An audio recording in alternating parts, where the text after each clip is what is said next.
Welcome to the Older Adult Ministry mini-series. My name is Christy Wick. I am a nurse practitioner, and I am thrilled to welcome each of you to this event. Thank you, Christy. You guys, technical issues sometimes scare the living freak out of me. And tonight was one of those. So you know what? I'm so glad that we have had our technical difficulty out of the way early.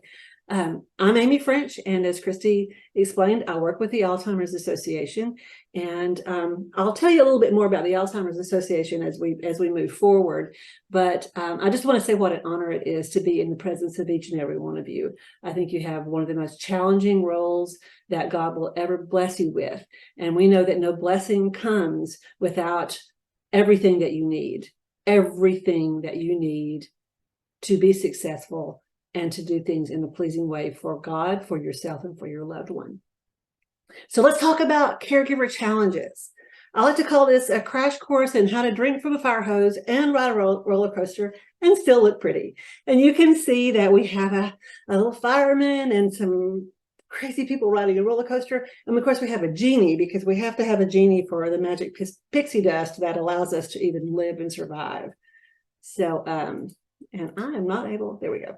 So again, just to give you a little background about the Alzheimer's Association, we are a worldwide voluntary health organization, and we're a not-for-profit that raises money to help find a cure for Alzheimer's disease, treatment for Alzheimer's disease, and equally important, support and research for those who are affected by the disease. The work that we do is not just devoted to finding a cure and a treatment. It's also devoted to the appropriate care and the care needs of those who are affected by Alzheimer's disease. And that's where our work with caregivers comes in to be so very, very important. I start every program by talking about what dementia is. And when I began this job 15 or so years ago, I started when I was 2, so it's only been a brief time. I learned very quickly that even caregivers who have been caring for loved ones for quite a while don't always really understand the disease process and what happens to the brain when a person has dementia. No one ever explains it to them. Oftentimes when a person receives a diagnosis of Alzheimer's disease or other forms of dementia, because doctors and practitioners are not always prepared to help explain it, they often go home from the doctor's office dumbstruck and overwhelmed and in the throes of trying to care for each other. And they simply don't have the time or the resources or nowhere to go to learn more about the disease. And that is something that the Alzheimer's Association specializes in. But unfortunately, we often feel that we're one of the best kept secrets. So now you guys know about us. But circling back to what dementia is, the number one question I always get is, what's the difference between Alzheimer's and dementia? So I'm going to let you learn something today. Dementia is an umbrella term. It describes a range of symptoms that are associated with what's called cognitive impairment. And cognitive impairment simply means challenges in remembering information and in processing information. So dementia is the umbrella term that describes those two things. Alzheimer's, vascular dementia, a number of other dementias fall under that umbrella. So all Alzheimer's is dementia, but not all dementia is Alzheimer's.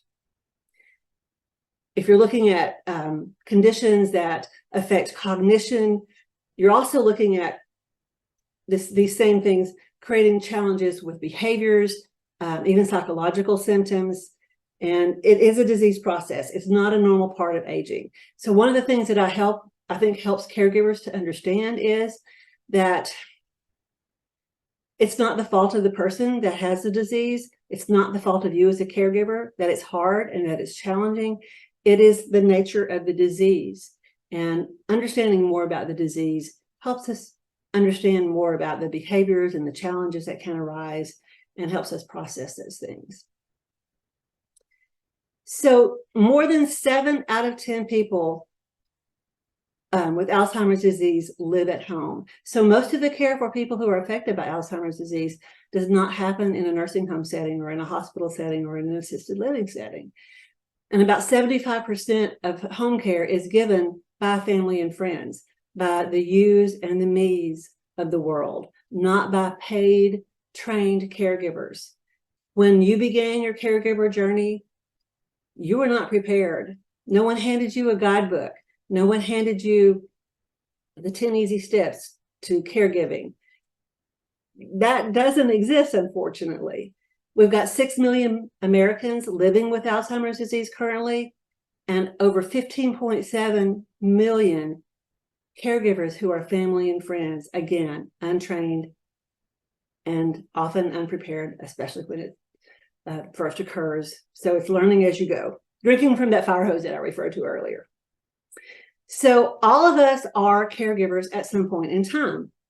We may not be the person who lives with our loved one who has dementia, who's providing that 24/7 care. We may be a daughter or a friend or a neighbor. We may live in a different state, but if you care about that person and you're invested in their well-being, then you're a caregiver. I often have caregivers tell me when I talk with them, especially adult children, they'll say, well, I'm not really daddy's caregiver. Mom does all the care, but I'm just trying to help her. And if you're trying to help and you're, again, caring about that person, then you're a caregiver. The duties of caregiving can change each day. Sometimes they change hour to hour. Caregivers have to quickly accept a new normal. And it's different than what you were used to. Old dreams often go by the wayside.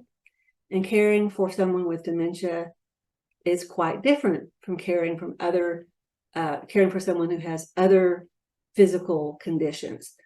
We know that people who have dementia often have other physical conditions as well. So many caregivers are faced not only with the challenges that the cognitive symptoms of dementia create, but they're also faced with the challenges of the physical conditions that come with the aging process.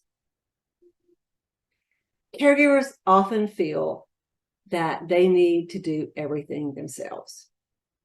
It is so hard to ask for help. I was a caregiver for my mother during the time that she had dementia, and I became her caregiver probably several years into my working with the Alzheimer's Association. And even with all of my knowledge and everything I knew, I still experienced a very high level of stress. It was very challenging, and I often thought, and still do think, that the challenges that I recognized and I faced, I was much better prepared for than most caregivers are. Most caregivers, again, are not prepared for the level of stress that caregiving incurs. Caregivers will often acknowledge their burnout and declining health, but still ignore these facts. Who has time to be sick when you're caring for someone who needs you? So, when does caregiving occur? Let's contemplate some questions here. When do you care for someone? Again, you're caring for that person when you care about them. There's much physical care, especially as your loved one begins to decline more physically. But there's also the emotional aspects that one has to consider. And I know from my mother, while we were very fortunate that she was able to receive excellent care in a care facility for a large part of the last years of her life, even with someone else helping to that degree with their care, my sisters and I were very much still caregivers, especially on the emotional level. And how you feel about those duties that are part of caregiving is often, again, a roller coaster. There's joy, but there's also the sense that it is a burden at times, no question. It's hard. I tell caregivers when they'll say to me, I'm having a really hard time. What I say to them is, you're having a hard time because caregiving is hard. So it's not because you're failing. It's not because you're not motivated or that you don't want to do it even. Caregiving is hard. And while there is joy, there's also a burden. Caregivers often don't have time to really set goals for themselves. I had a caregiver say something to the effect one time when we were talking about setting goals. She said, well, my goal is just for both of us to be alive at the end of the day. But you know what? What I explained to her is, you're absolutely right. That is a goal. That's a viable goal. I love that she used a little bit of sense of humor with it. But that is the goal, that both you and your loved one make it through the day. And we know when it comes to setting goals that when we break those goals down and think about the big picture, so staying alive, being alive at the end of the day will be the big picture. Breaking it down to what you can do throughout the day to make sure that happens, to make sure that you have the help that you need to be sure that that happens, that both of you survive the day. We also know that when it comes to caregiving, especially if your relationship is not spousal, if you're an adult child caring for someone, you have to understand the generational factors, gender factors. The challenges of a daughter caring for a father are very different than a son caring for a father. A son caring for a mother, very different. A spouse caring for their husband or wife of many, many years. There's cultural differences. There's generational differences. And understanding that and taking that into consideration is so very important. I had a caregiver once say to me that she was very, very frustrated and just didn't understand why her mother would not accept any help in caring for her father. She said, we have the money. We've offered time and time again. Even when I offer to come over and stay with Dad, she tells me that it's her job to do that. So I said to this caregiver, I said, thank you so much for being so generous and so willing to help your mother with that care. But consider too that this is your role, the role your mother has had for, I think they've been married something like 37 years, a lot of years. And she really doesn't know how to do anything other than be his wife in their relationship. So your mom's learning too, is what I told her. And one of the things that we're going to talk about as we move forward is just how important it is to understand how to ask for help and to have some tools in your tool chest that are going to help you move forward with asking for help, because asking for help is sometimes as big a challenge as actually providing the health care yourself. So where do you go for help? Do you know where to look for help? Have you connected with agencies and people that can help you? Have you used respite services? I've asked that question before, and people would say to me, what is respite? So to clear that up, respite just simply means a break. Respite is a break, and there are professional services that do provide respite. It's like having someone to come in and stay with your loved one for a few hours, having someone to come in and help with their actual care. So respite is an important part of caregiving, getting that break. Have you let others help you? And if not, why? These are not accusatory questions. These are not questions to make you feel like you're not doing something that you should be doing. These questions are food for thought. They're fuel for thought. So what does it feel like to be a caregiver? You guys tell me. Put some ideas in the chat. Put some thoughts in the chat about the feelings and emotions that you feel in regard to caregiving.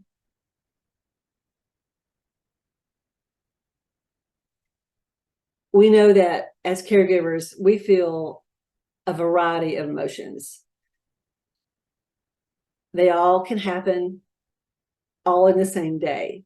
There's grief, understandable. The person that you once knew who now has dementia is not the same person that they were. Changes happen in the brain that literally change how your loved one interprets the world and understands the world. It's not just about memory. That's an important part of it. But the changes that happen in the brain create a situation in which the brain literally works differently than your brain or my brain. So what makes sense to us may not make sense to them. And we naturally grieve the loss of the person that we once knew. We often feel guilty. Alzheimer's disease and other dementia, for the person who has dementia, it's like they're living on the other side of the street. Their world is different. It looks different, sounds different, smells different. They respond to it differently because they're not on another side of the street than we are. They can't come back to where we are. They would if they could. They try. And we try to bring them back on a regular basis. And we often feel guilty because we can't. But understand that since they can't come to our side of the street, because we have healthy brains and we're so lucky, we can go to their side of the street. We can get into their world as much as possible. We can make their world better by helping decrease the stress level for both ourselves and for them, by considering the world from their point of view. Caregivers are often embarrassed because it's not unusual for someone who has dementia to do something that is embarrassing. Again, they're not who they used to be. Their brain works differently. Their filters are often no longer there. My aunt, who was very close to me, she was really like a grandmother to me. She had dementia, and she knew who I was pretty far into her illness. But she would often say, I felt like every time that I saw her, she would say something like, "Well, you look like you've been putting on some weight." And my sisters and I, of course, thought that was hilarious. My sisters thought it was funnier than I thought it was, but her filter in regard to just saying what she thought was not quite what it was at one point in time. So we had a little bit of fun with it, but her daughter would often be quite embarrassed by some of the things that would come out of my Aunt May's mouth. Again, depression is a normal part of what we feel. It is depressing. It's sad. It's sad when we begin to lose our loved one to a disease. We can be very angry at times and resentful. We can be angry about the disease. We can be angry at our loved one because they do things that can be anger inducing. We can be angry at our family members because they don't help and they don't understand. We can be angry at life. We can be angry at circumstance. And that too is normal. We often feel isolated.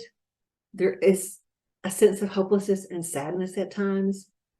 All of these feelings are common. And even when we don't allow ourselves to fully recognize and acknowledge the feelings that we feel or the stress that we feel, our body is not going to let us get away with it. Our stress, our emotions will manifest themselves in ways like an upset stomach, shortness of breath, difficulty breathing, a diminished immune system, a tendency to catch every flu bug and cold that comes in vogue. Caregivers often are affected by emotional and psychological problems. Again, depression, anxiety, things like that. Weight fluctuation, joint and muscle pain, blood pressure and heart palpitations. All of those things are ways that our body let us know that we're stressed out and we need to address those things. The warning signs of caregiver stress you may see in yourself and others: exhaustion, sleeplessness, very common. We know that sleep is such an important part of our mental and physical health. Poor sleep manifests itself in a number of ways and really impacts our ability to care for ourselves and care for others.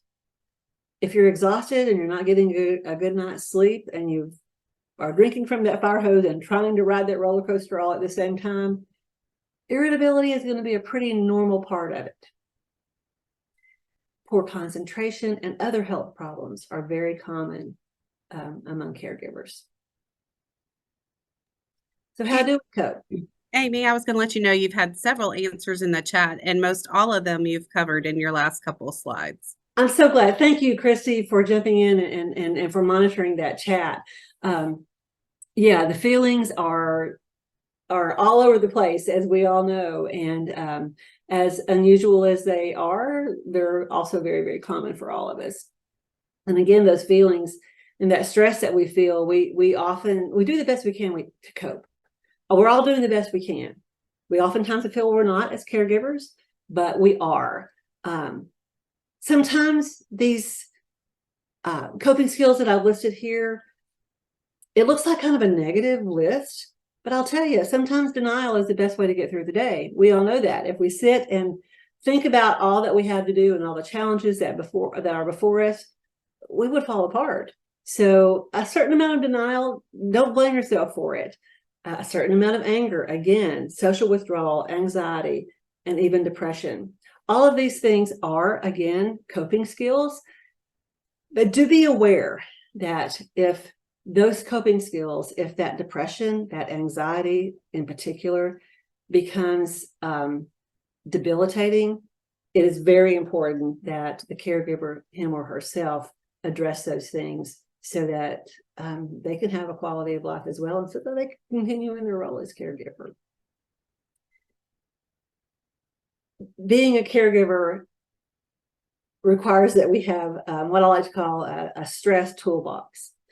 And toolboxes can be messy. I don't know what yours looks like, but the one at our house is maybe not the most organized. It's not going to win any awards for that.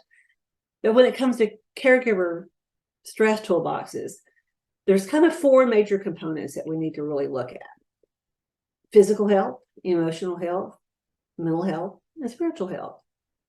And I'm going to shift now and talk primarily about these four pillars in regard to caregiver stress, and not focus so much on the caregiving. We're going to stress the caregiver here. You know, we're all pretty versed in what we need to be doing from a physical point of view. We need good nutrition, good exercise, good sleep, regular checkups. We need all these things. And even before you became a caregiver, if you're anything like me, you were better at some of these than other things. And as we go through these four pillars, I don't want you to feel overwhelmed. I don't want you to feel like, oh my gosh, now I've got to figure out how to be physically healthy and eat right and exercise and sleep and yada, yada, yada. Yeah, we do need to all figure all those things out.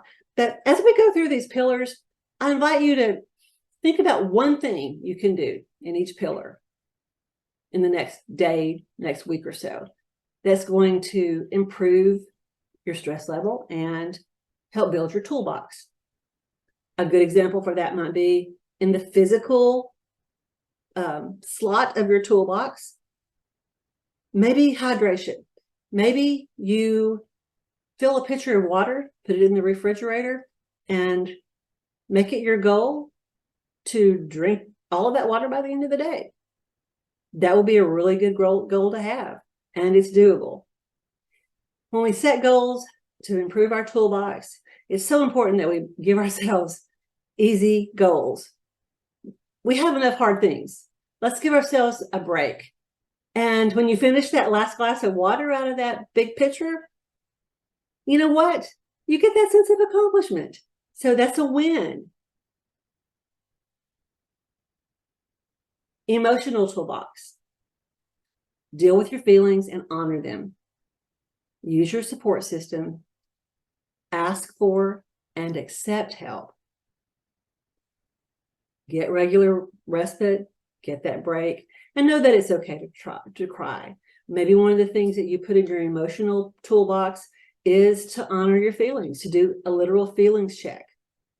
Maybe after you sit down to lunch, before you clear the table, sit for a minute and think, how am I feeling today?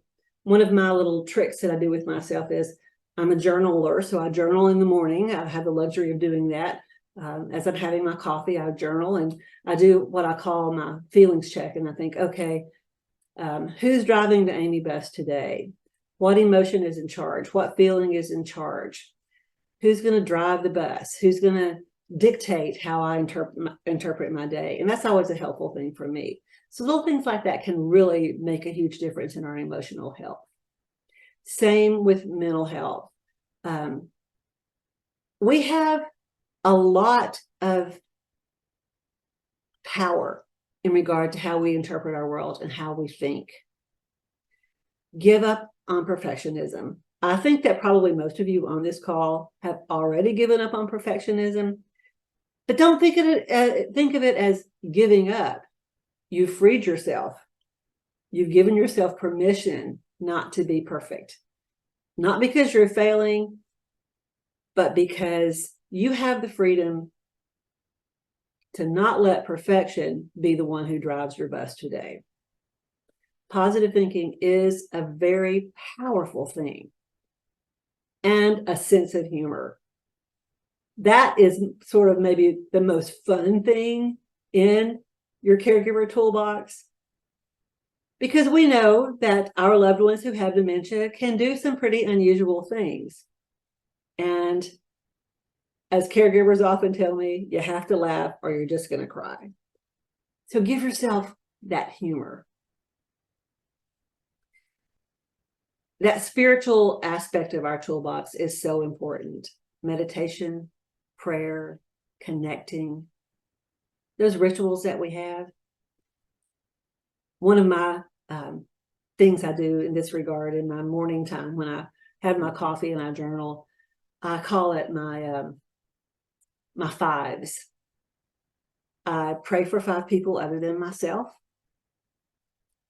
And I thank God for 5 things that I have in my life that I'm looking forward to, that were a pleasure to me yesterday, that I'm grateful for. So I call them my grateful 5s and my thankful 5s. Little things like that, again, doesn't take long. It's just a really good habit to have and incorporate. So what's your toolbox? What kind of shape is your toolbox in? I told you mine was a little messy sometimes. I'll bet yours might be too. Don't worry about it. Don't worry about having a perfect toolbox. Know that your toolbox has all of the things we talked about in it. Some days you're better at certain aspects of your toolbox than other days. Give yourself a break and know that you're smarter than you think you are. You're stronger than you think you are. And you're a way better caregiver than you think you are. Let's get down to some important resources here. So resource agencies, and you're going to get all of this information. Christy's going to send it to you in a follow-up email. But some of the most important agencies to keep in mind. And remember, dementia is progressive. The needs that are going on now will very likely progress into greater needs. So knowing who to call, knowing who to reach out to is so important. The Alzheimer's Association, of course, is tops on my list because that's who I work for, but it is also truly a one-stop shop. We have a toll-free 800 number, and I put the website on there and you'll get the website, but I really encourage people. I'm a person-to-person, voice-to-voice person. If I can't see them in person, I'd rather talk to them on the phone. That way you get your questions answered. And as answers come along, new questions are going to come up. So our 24/7 helpline is manned by professionals who are also warm and caring. There is no bad question. There's no dumb question. There's no question that's too small. That's why we're there 24/7, because Alzheimer's doesn't happen 8 to 5. So use that toll-free helpline, and also reach out to your area agency on aging and disability. So Area Agency on Aging and Disability. This is an organization that there is an office that serves every county in the United States. It's part of the Older American Act that took place many, many years ago. But your area agency on aging and disability is another one-stop shop in regard to, they're like a clearinghouse, a gatekeeper for so many important programs, like respite programs, like programs that can help with home care. They can help with legal and financial resources. They can help with understanding your Medicare benefits, and when enrollment time rolls around, figuring out what the best kind of Medicare is for you. They do a number of things. Home delivered meals. They are a plethora of great information. And that number that I'm sharing with you, again, Christy will share with you as well.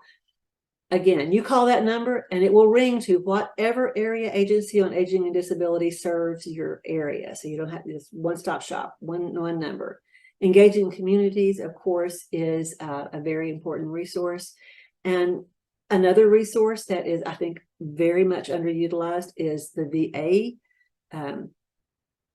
There are 2 programs that are specifically designed for caregivers of those who are veterans who have dementia or other physical needs. One is called the Caregiver Support Program, and the person that you would ask for at the toll-free number there is your Caregiver Support Team Coordinator. And there's one, again, assigned to every community. You can go to the website, but as I often say, may the Lord have mercy on your soul. The VA website is complex and honestly not very user-friendly. But I personally, and I've known many, many people who have had a wonderful experience working with their caregiver support team coordinators, and it is well worth a call to explore resources if your loved one is a veteran. Resources other than the agencies I talked about. You've got your church, support groups, each other, local organizations. United Way, if you call 211, often has resources that are a little bit different than what the AAADs offer and what the Alzheimer's Association offers. There's friends, there's neighbors, there's family. But with all resources, you're not going to get any help unless you ask. We often feel that friends and neighbors and family, especially, know what's going on, but they just don't reach out. And chances are pretty good that's not going to change. So we have to be the ones that reach out. And that seems like a big task. So how do you eat an elephant? One bite at a time, right? It's the only way to get anything done. So I'm sharing with you some tips, some ideas that I really think are going to be very helpful for you. Oftentimes you're so overwhelmed with the things that need to be done that you're not quite sure where to start even asking for help or who to ask. So defining your needs, literally make a list of everything that you could use help with. Not that you feel like you need help with, but that you could use help with. It might be something like, I cannot sweep the cobwebs out of that high ceiling in the garage and change that daggum light bulb in there. I can't see anything when I come in at night. It's dark. I just need somebody to change that light bulb. Well, you know what? That would be reducing your stress. That would be a great way, a great thing to put on your list. So make a list of everything that you could use help with. Then brainstorm with a friend or even a professional. Sit down with them and say, hey, these are all the things I need help with. Your friend, your counselor, your care assistant, he or she might come up with an idea that you hadn't thought of. Maybe one of the things you need help with is picking up your husband's prescriptions. Well, you know what? They might be able to help with that, but there's also the option of having them delivered. There's lots of delivery services out there. So they may come up with a solution that you hadn't thought of because you're busy being a caregiver. Identify your network. Who are the people in your world that can help? Again, everybody that you put on your list doesn't have to stay on your list. You're just getting a good general idea of who's out there to help. Hey, you know what? Maybe it's your neighbor 2 doors down who has an 11-year-old who could walk your dog for you. And, he'll do it cheap, right? He might even do it for cupcakes, who knows? So identify who your help network can be. It can be those big agencies like we talked about. It can be, adult children. It can be church members. It can be friends. Identify everyone. And then once you kind of identify what your needs are and who might be able to help, you've got these two columns, match the talents to the needs. Hey, you know what? My Sunday school teacher, I know that she loves to bake cakes. It's her thing. And I know my husband loves sweets. And while, he's a diabetic, it is awfully hard not to just give him his Little Debbie when he wants a Little Debbie. So maybe your Sunday school teacher can bake a sugar-free cake every couple of weeks and bring it over. And that way you'll have a healthier snack for your loved one. And that takes a little bit of the stress and pressure off you as a caregiver of making sure your husband has good nutrition. So again, be specific when you're making your list. And also, I really encourage you, manage your assistants, a day minder, a list on the fridge. Who is supposed to come today to change that light bulb? Who is supposed to come today to, it's Thursday, so maybe I'll text my neighbor and say, hey, do you mind rolling the garbage can up to the garage today? So be specific, do the best you can to be organized with it. And I don't think I have to tell any of you this already, but always say thank you. We cope one day at a time. We recognize what we can and cannot do. We work very hard to be realistic about our loved ones, their changing needs and abilities, and your own as well. Learn to forgive yourself, learn to forgive others, and always reach out.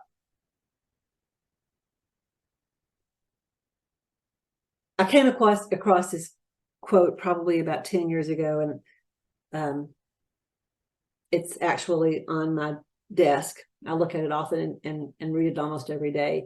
It's a wonderful reminder that life is amazing, and then it's awful, and then it's amazing again. And in between the amazing and the awful, it's ordinary and mundane and routine. Breathe in the amazing, hold on through the awful, and relax and exhale during the ordinary. That's just living heartbreaking, soul healing, amazing, awful, ordinary life. And it's all breathtakingly beautiful.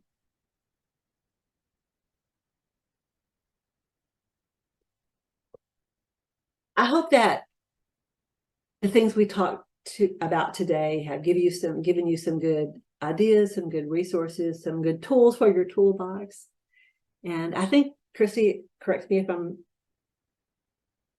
wrong, I think we do have some time for some questions. We do for sure. You're more than welcome to unmute yourself and ask questions or even give some comments. We'd love to hear either. If you'd rather not speak, you're welcome to enter in information in the chat as well. Hi, Amy and Hi. Christy. Thank you so much. I was just going to add, somebody told me this. It's a great idea, and it comes back to being specific about what your needs are. Somebody they put their needs down on little pieces of paper and put them in a jar. And when people would come and visit and say, oh, let me know what I can do for you. And they would say, okay, pick something out of the jar. And the person would pick out and be like, cut my grass or go to the store or one of those things. So I thought that was a great idea. I'm totally going to steal that idea. That is a wonderful idea. I love that idea. The other thing that I reminded a friend of mine the other day, who's a caregiver actually, I know that for me and for a lot of women out there, that we're kind of to do it all, right? We're supposed to take care of people and we're supposed to do it all and not necessarily ask for help. But I was reminding my friend that if you have a person that loves and cares about you and they want to do something for you, in a genuine way, they really want to do something for you, that if you say no, you are not allowing them to live into their calling about serving and being your friend and showing you love. So sometimes that allowing them to help is not just about you, it's about them. And I just encourage people to consider that you're, in a way, you could be denying their ability to serve when they want to so badly because they love you. And it's just a different way of thinking about it. Somebody shared that with me at one point in my life, and it's just a different way of thinking about it. So I just wanted to share it. I think that's a great point. I think we've all been in a situation where we've been a helper for someone in a small or a large way, and they said thank you, and organically I found myself saying, oh no, thank you for letting me help, and it's an honor. It's an honor to be able to ease a fellow human being's burden, even in the smallest of ways. And there is no way that's too small.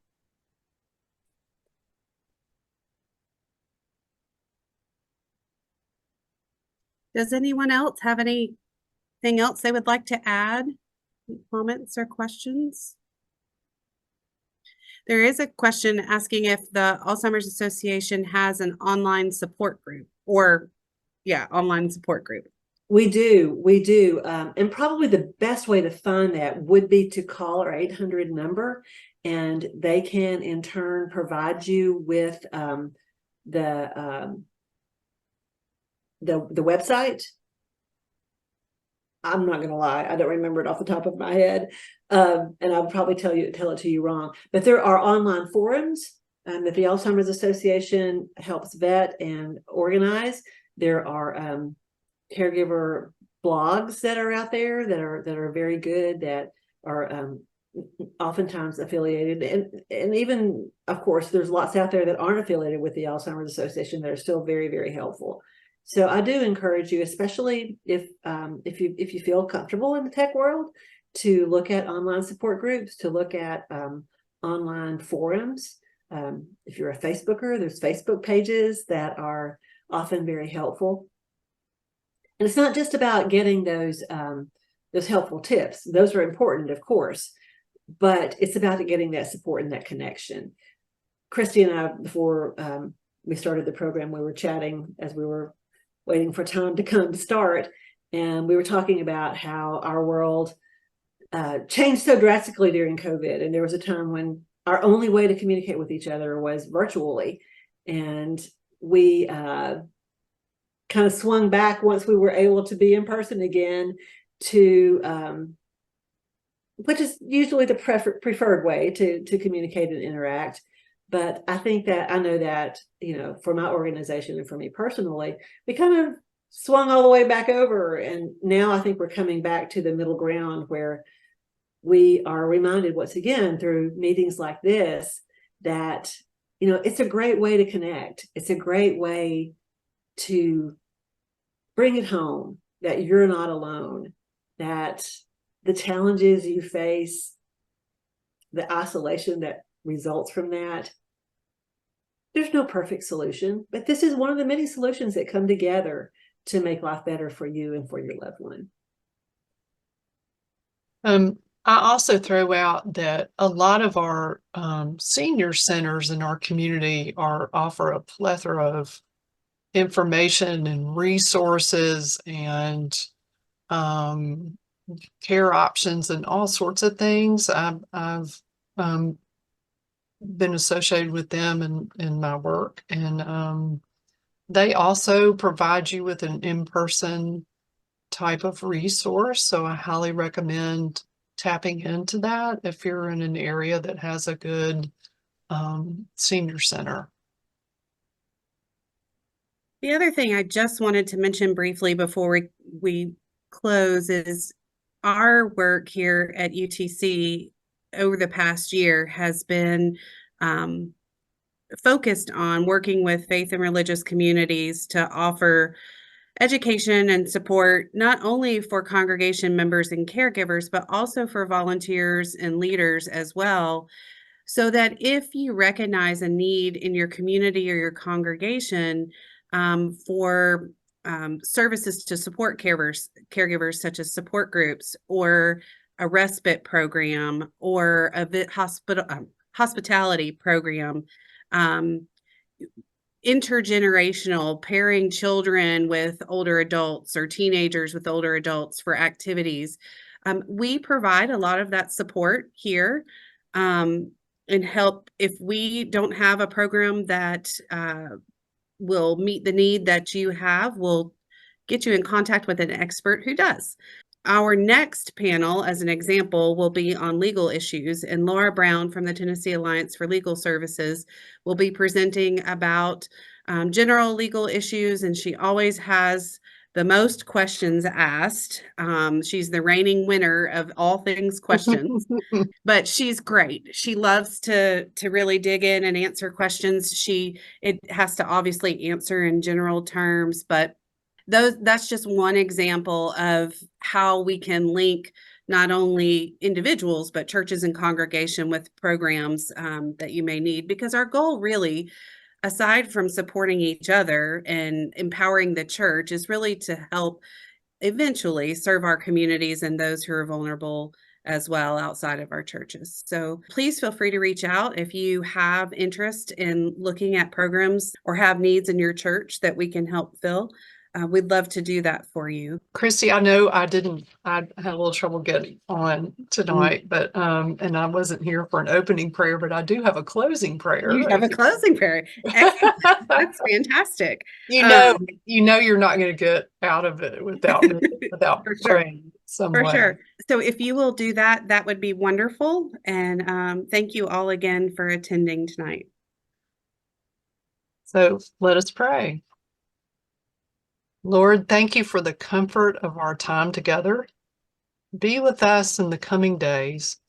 Grant us patience with ourselves when we falter, and grace to live each day as creatively as we can within our circumstances. Guide and support us as we face daily challenges, frustrations, and heartache. In the coming days, we ask that you be before us to guide us, behind us to justify us, beside us to comfort us, and above us to bless us. In Jesus' name we pray. Amen. Amen. Thank you all. Have a good evening. Good night, everyone.